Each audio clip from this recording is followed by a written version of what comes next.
The next item on the agenda is an information item to provide us with an update by New Brunswick, NB Power, I guess the way I like to call him, on 2015 INTREPID exercise held at the Point Lepreau nuclear generating station as outlined in CMD 16M31. I understand that Mr. Hickman will make the presentation. The floor is yours. Thank you, Mr. President, Commission members. For the record, my name is Charles Hickman. I'm the Director of Environment and Emergency Planning for New Brunswick Power corporately. The presentation today will be just an overview of what we did during our INTREPID exercise last year. It was held in November, and it was a two-day exercise which involved a simulated event at the Point Lepreau nuclear generating station. It was designed to challenge over 30 organizations, and it involved over 1,500 people, both within Canada, locally, federally, and in the United States. And by far was the largest emergency exercise that has been conducted in the province of New Brunswick. We'll start with a short video which was prepared using material during the exercise and prior to the exercise. This video is going to be posted on our website following this commission meeting for information for the public so they can see this as well. After the video is played, I'll continue with a few more slides just to give some highlights to other aspects of the exercise. Emergencies can happen anywhere and at any time. They vary in type, in size, and most importantly, they vary in the overall impact they can have on people and the environment. Now, more than ever, Canadians are aware of the importance of being prepared and planning ahead for these events whenever possible. For some emergencies, like floods and forest fires that are more predictable, government organizations have plans in place to better prepare for and respond to these events. These plans reassure Canadians that their government is prepared to deal with the more common emergencies that could threaten public safety. What about emergencies that are less common? How do we prepare for unpredictable or even highly improbable events like a nuclear emergency? Even though the likelihood of a nuclear emergency occurring in Canada is extremely remote, planning and preparation for just such an emergency is conducted in much the same manner as for a flood or forest fire. In those provinces with nuclear power plants, each level of government has its own well-developed and detailed plans and the capability to protect the residents during a nuclear emergency. For the utilities operating the nuclear power plant, the Canadian Nuclear Safety Commission requires these emergency plans as part of the plant's license to operate. New Brunswick Power has always maintained the safety of the Point Lepreau generating station by ensuring the latest safety systems and equipment are in place and by updating emergency response plans and procedures on a regular basis. In order to clearly demonstrate a response capability, plans need to be rigorously tested, especially when an emergency engages many organizations. At NB Power, regular drills and exercises are conducted with the province to test key elements of their plans. These drills are designed to examine select areas of response that are unique to a nuclear emergency, like the activation of monitoring and decontamination centers and evacuation of the public in affected areas. However, in order to fully test the robustness of these plans and measure New Brunswick's ability to respond to a nuclear emergency, something more complex and integrated was needed. A large, full-scale, realistic exercise was the best way to thoroughly test and challenge the strength of response plans in their entirety. One that would engage organizations at every level, from the operator through each level of government. Exercise INTREPID 2015 was a two-day NB Power-sponsored exercise held in November 2015 and involved a simulated incident at the Point Lepreau generating station. The goals of this exercise were to test and demonstrate the ability of all participating organizations to work together effectively in responding to a nuclear emergency in order to identify areas where their plans and procedures could be improved. The last layer of defense is emergency preparedness. So our interest is to see that the operator, that New Brunswick Power, can interface with all of their partners, the stakeholders, to ensure that there can be a seamless and very effective response to protect the public during a nuclear emergency. In total, 30 organizations and over 1,500 people from every level of government participated in the exercise. Developing a realistic exercise of this size and scope was a complex and detailed process that took more than 12 months of hard work and dedicated planning. To achieve this, an exercise design team was assembled, which included representatives from the key organizations with a role in nuclear emergency response. An outside group was brought in to manage and coordinate the exercise, as well as to set up a virtual site for much of the simulation. To ensure a common understanding of goals and objectives, this design team participated in monthly meetings, major planning conferences, specialized workshops, and preparatory exercises throughout each stage of exercise development. The exercise design team was responsible for creating an environment that was as realistic as possible and one that would engage all of the organizations that would be involved in a response to a nuclear emergency. There's many organizations involved in such an exercise. It's not simply the province. We're supported by federal departments. We're supported at the local level by first responders. Municipalities have a stake in this as well. So our function is really coordination of all the diverse elements that come to play in effecting an orderly and effective response. One of the challenges organizations often face is a limited exercise window to carry out the response functions. To overcome this artificiality, Exercise INTREPID 2015 was conducted over 2 extended days, which made it possible for many participants to test specific elements of the response to a nuclear emergency. The scenario began on day 1 with a situation at the Point Lepreau generating station that was complicated by a loss of power and a severe weather event. Notifications to external agencies were made in accordance with the station's on-site response procedures. For the duration of the first day, the problem was contained at the plant, which allowed NB Power to fully test their on-site plans. This included the opportunity to deploy and operate their emergency mitigation equipment. Medical personnel were also tested at the plant in their handling and treatment of a contaminated casualty that required transport to St. John Regional Hospital. Meanwhile, regional, provincial, and federal organizations took precautionary measures to keep the public safe in the event that the situation worsened. The province was able to test their emergency notification system and alerted residents living within 20 kilometers of the plant of the developing situation. As part of the protective actions, the province, with the support of NB Power, also set up a monitoring and decontamination center in the event that an evacuation were to be ordered. Many organizations were also on standby to coordinate and set up reception centers and animal shelters that would receive evacuees and their pets. At the end of the first day, NB Power was dealing with an emergency on site, and the province was ready and positioned to quickly respond if the situation deteriorated. On day 2 of the exercise, organizations arrived at their emergency operations centers to learn that the situation at the plant did in fact worsen through the night. The province and the CNSC were informed that there would be a release of radioactive material to the environment within 12 hours. The local residents within the 20-kilometer zone will be evacuated, as well as the local school. You will not be allowed into the area. We have traffic control points that are set up coming out west out of St. John, east out of St. Stephen. Highway 1 is shut down at Penfield and Prince of Wales, so people will not be getting any further east or west from those points. After analyzing the simulated events and assessing the possible impact on the public, the New Brunswick Minister of Public Safety declared a state of emergency, and an evacuation of all residents living within 20 kilometers of the station was ordered. Residents were notified of the order and followed the instructions that were provided by the wardens. More than 100 residents living in the affected area volunteered to participate in the exercise as an evacuee. 2 reception centers were set up.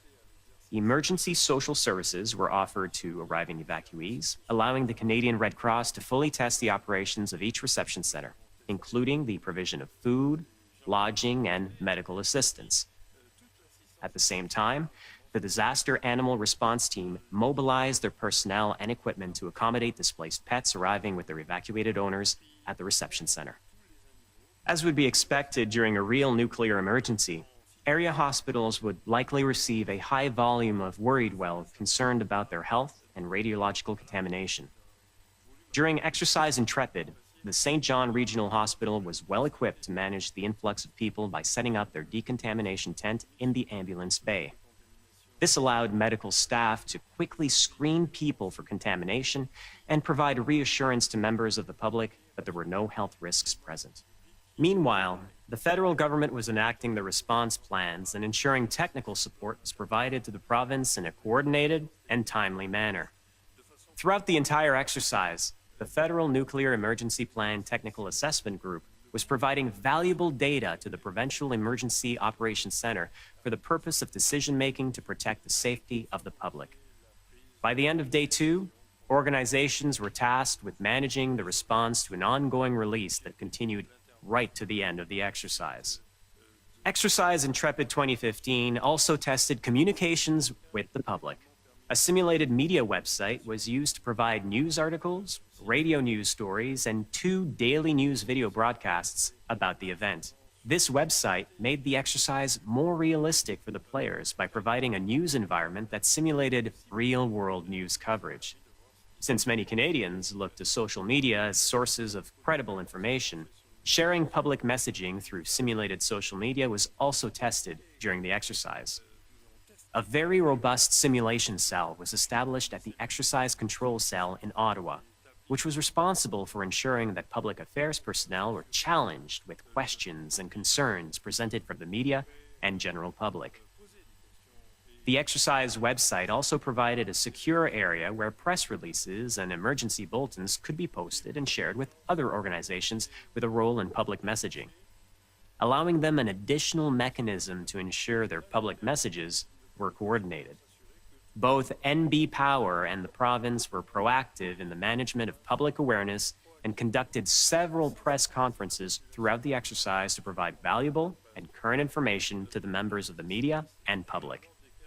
Exercise Intrepid 2015 created a unique platform that gave participating organizations the opportunity to fully test their plans, work with other organizations that would be involved in a collective response effort, and practice communications in a realistic and interactive environment.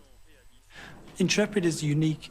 It gives an opportunity for all the different players to come together, to really say, how do the interfaces work? We assume certain things from each of our partners. Let's really test those, see if those interfaces are working, see if the information is flowing smoothly. So, how did we do? Is Canada, and in particular, the province of New Brunswick, prepared to respond to a nuclear emergency at the Point Lepreau generating station?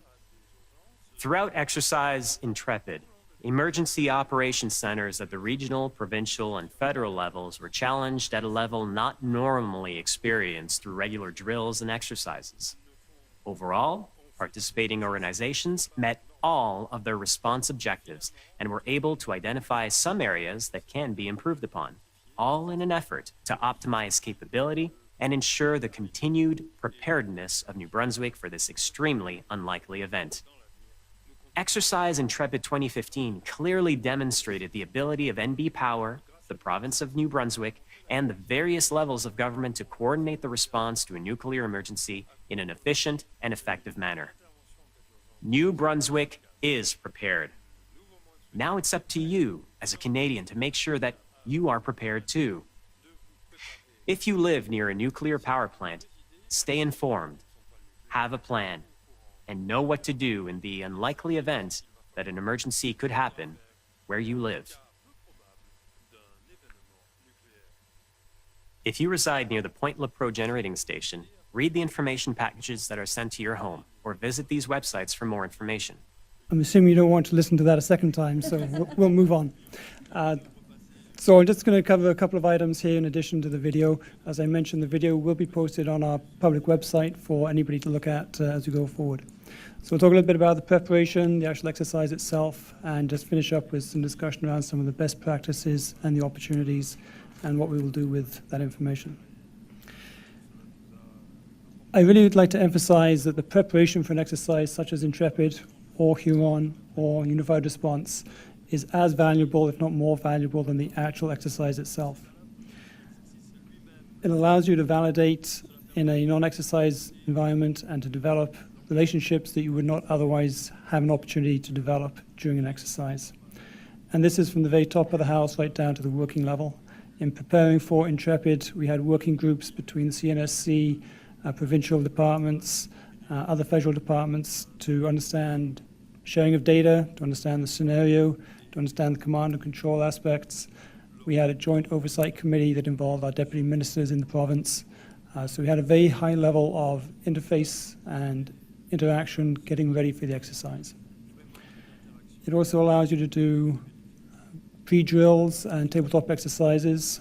For example, we exercise some of the monitoring and decontamination equipment to its full extent in a rehearsal drill.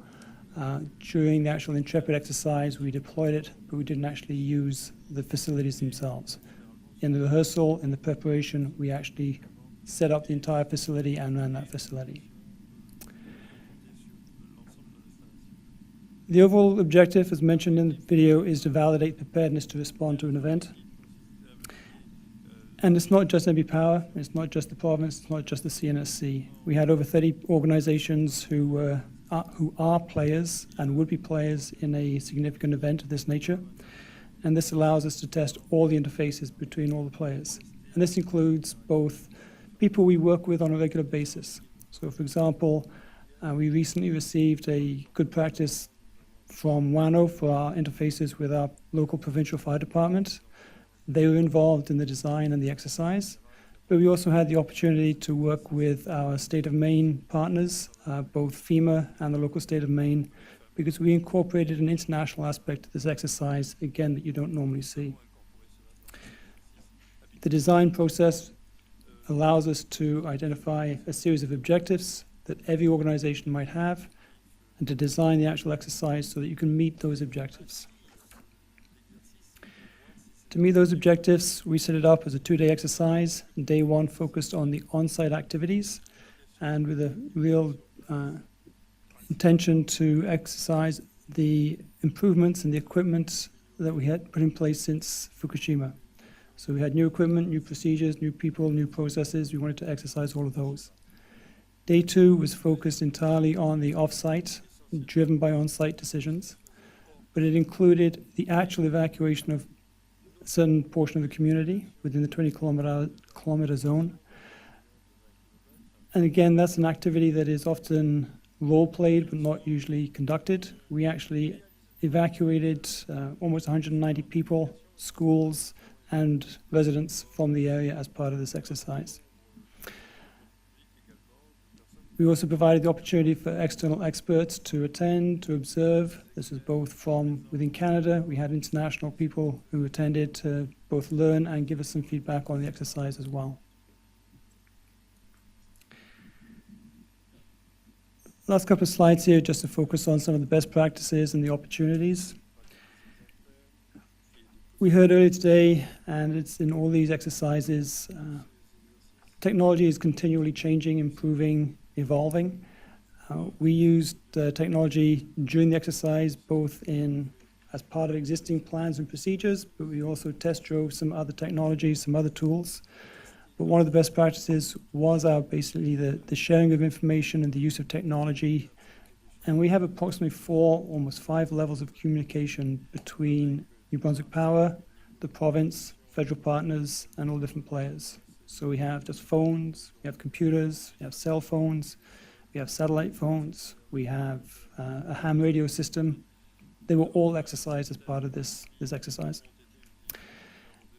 That received a number of good comments from the evaluation team. The coordination and alignment related to social media. A huge part of this exercise was the social media and public communication component.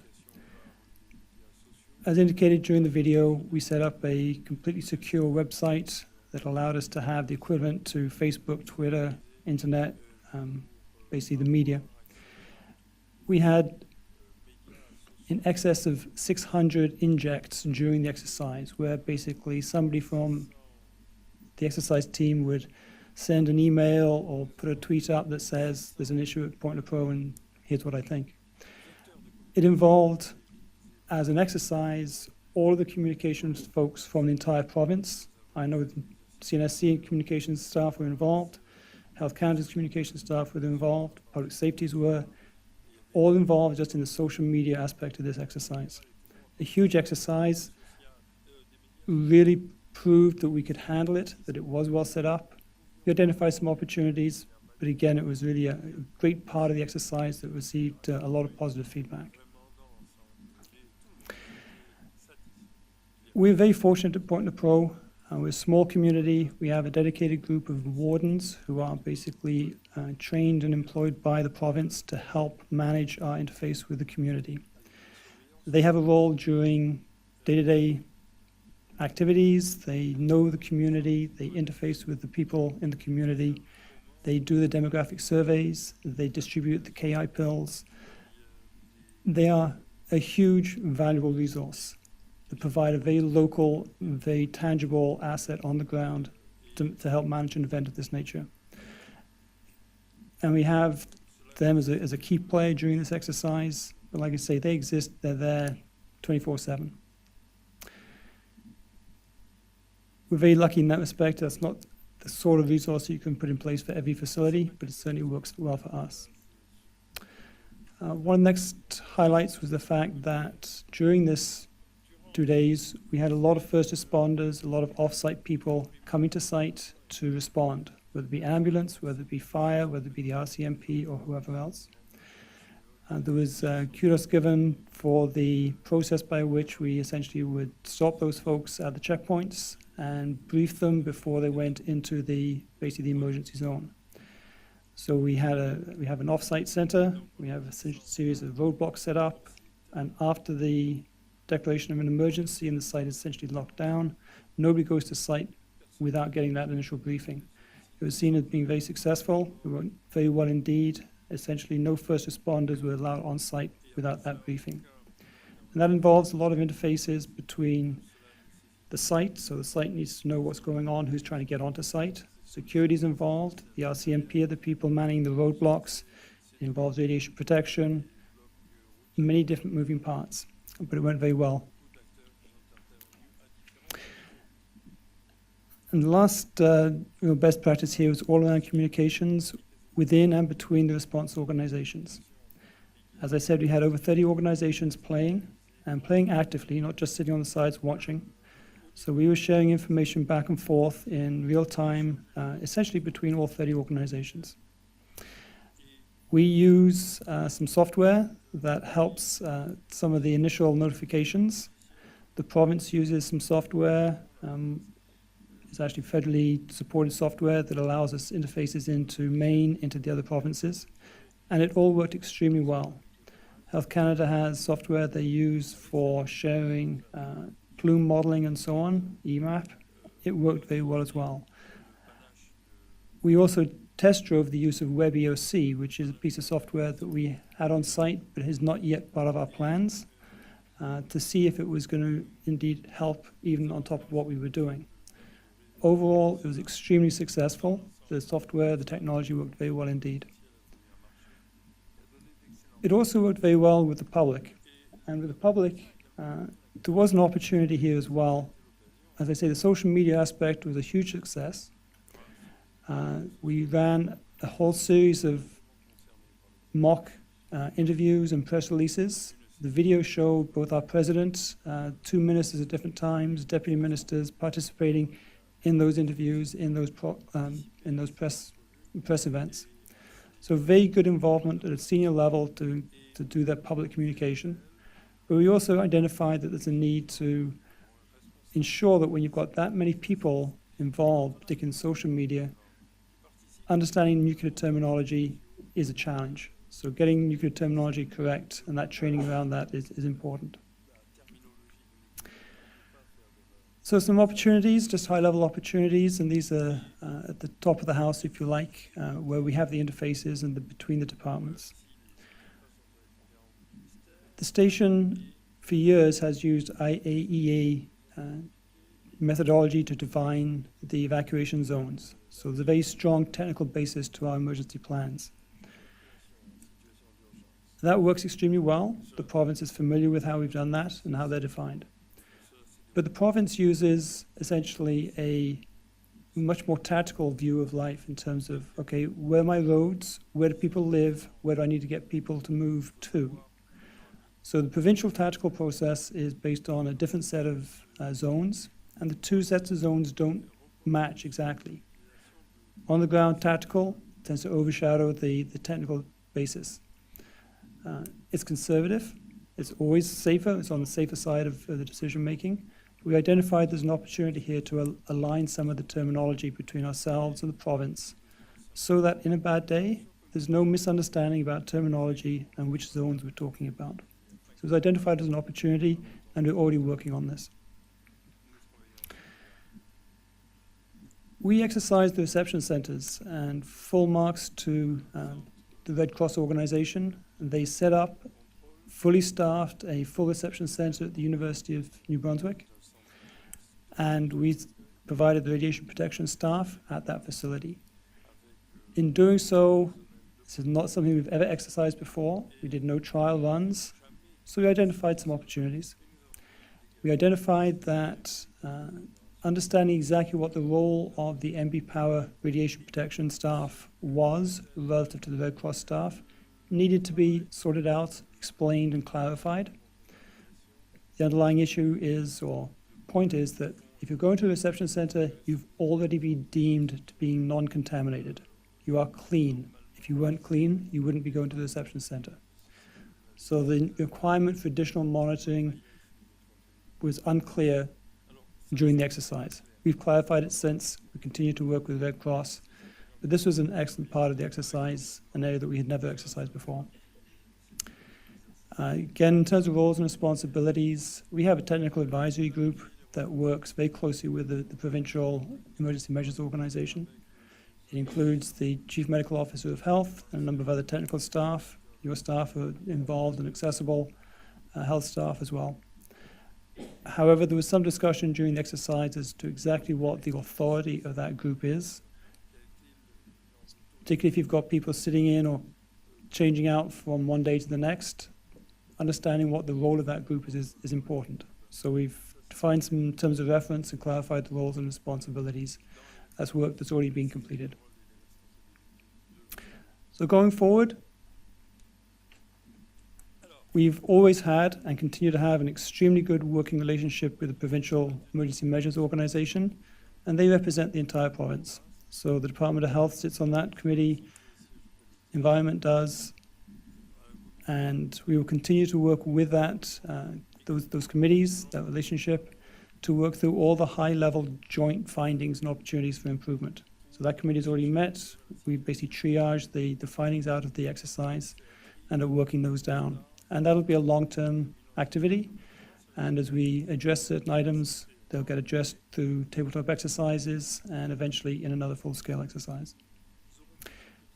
Each organization, CNSC included, will develop their own set of internal focused opportunities to improve. Every organization did their own internal evaluation. We've done the same. All the NB Power activities have been entered into our corrective action program. They'll be triaged. We'll work those down again as we get ready for future exercises and drills and training. And we'll look for other opportunities to exercise parts of the plan, and the plan being the province-wide plan, that we haven't really exercised in the past. So things like recovery was mentioned earlier today. Recovery might be part of a future exercise. We have an ingestion pathway. So if there's contamination released from the station, what does that do to people who've got berries, they've got farm animals, they've got grains, whatever it might be. So how do we control the ingestion food path going forward? These are areas that we're looking forward to exercising in the future, either as a tabletop or as a larger exercise. And we welcome Health Canada's activities in protective actions. They will help us as we define and incorporate those recommendations at a provincial level. So in summary, INTREPID was huge. The planning for INTREPID was massive and gave us huge benefit, and full thanks to CNSC staff who participated very fully in that whole exercise. Also kudos to Health Canada, who played a very significant role in this exercise. The province played a huge number of provincial departments, individuals on the ground, the RCMP, local fire departments, everybody was involved. As is intended, it identified some opportunities, it identified some strengths, and we're happy to take both of those. We'll work on the opportunities, and we'll continue to build on the strengths, continue to improve. And from our point of view, we believe we demonstrated that with the province, with our partners, we have a multifaceted and very robust emergency plan in place, and are very happy to talk to anybody about that. The experts who attended from elsewhere, I think, were equally impressed and provided some useful feedback. But I think we jointly, CNSC as well, can stand proud as to what happened during the INTREPID exercise. I'd be happy to take any questions. Thank you.